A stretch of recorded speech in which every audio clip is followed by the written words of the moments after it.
சொல்லிட்டு ஒரு B student கேட்டாலோ ஒரு இன்டர்வியூ கொஸ்டின்ஸ்ல கேக்குறாங்க அப்படின்னா இதுக்கு நீங்க ஈஸியா பதில் சொல்லலாம். இதுல E6013 6013 போட்டுருங்க. இந்த வெல்டிங் ராட்ல 6013 எழுதிருக்கல, அதுக்கான மீனிங் பாருங்க. இ அப்படிங்கிறது வேற ஒண்ணும் இல்ல, எலக்ட்ராட். அதாவது இது வந்து எலக்ட்ரான், இதுல பாஸ் ஆகுது, நம்ம வெல்டிங் பண்றோம். சோ அது எலக்ட்ராடுடைய ஷார்ட் ஃபார்ம் தான் இ.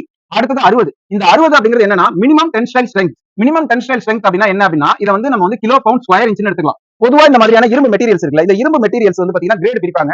அந்த கிரேட் வந்து பாத்தீங்கன்னா 40, 60, அதை விட்டீங்கன்னா 70, 80 இந்த மாதிரி கிரேட் பிரிப்பாங்க. அதுல 60 அதாவது மினிமம் டென்ஷன் ஸ்ட்ரெங்த் கிட்டத்தட்ட 60,000 கிலோ பவுண்ட் ஸ்கொயர் இன்ச். இந்த ரேஷியோல இருக்கக்கூடிய இரும்புல மட்டும்தான் இந்த வெல்டிங் ராட் பயன்படுத்தணும். இருக்கிறது இந்த ஒண்ணு. இந்த ஒண்ணு வந்து பாத்தீங்கன்னா பொசிஷன். பொசிஷன்ல நடிக்கிறேன் அப்படின்னா இது பிளாட் அப்படின்னு சொல்லுவாங்க. ஓகேவா, இது பிளாட். அடுத்தது இந்த பொசிஷன்ல இருக்கும். இந்த பொசிஷன்ல வெல்டிங் எடுத்துட்டு போவோம். இது வெர்டிகல். அடுத்தது ஹரிசாண்டல். ஹரிசாண்டல் அப்படிங்கிறது ஜாப் ஆனது இப்படி இருக்கும். சோ ஹரிசாண்டல்ல நான் இந்த பொசிஷன்ல வெல்டிங் அடிச்சு வருவேன். சோ இது வந்து ஹரிசாண்டல். அடுத்தது ஓவர் ஹெட். ஓவர் ஹெட் அப்படிங்கும்போது தலைக்கு மேல ஜாப் இருக்கும். நான் இந்த பொசிஷன்ல வெல்டிங் அடிச்சு போகணும். சோ இது ஓவர் ஹெட். இந்த 4 பொசிஷன்லயுமே இந்த வெல்டிங் ராட பயன்படுத்தலாம். அதுக்கான ஒரு சிம்பிள் தான் இந்த ஒண்ணு. இப்போ இந்த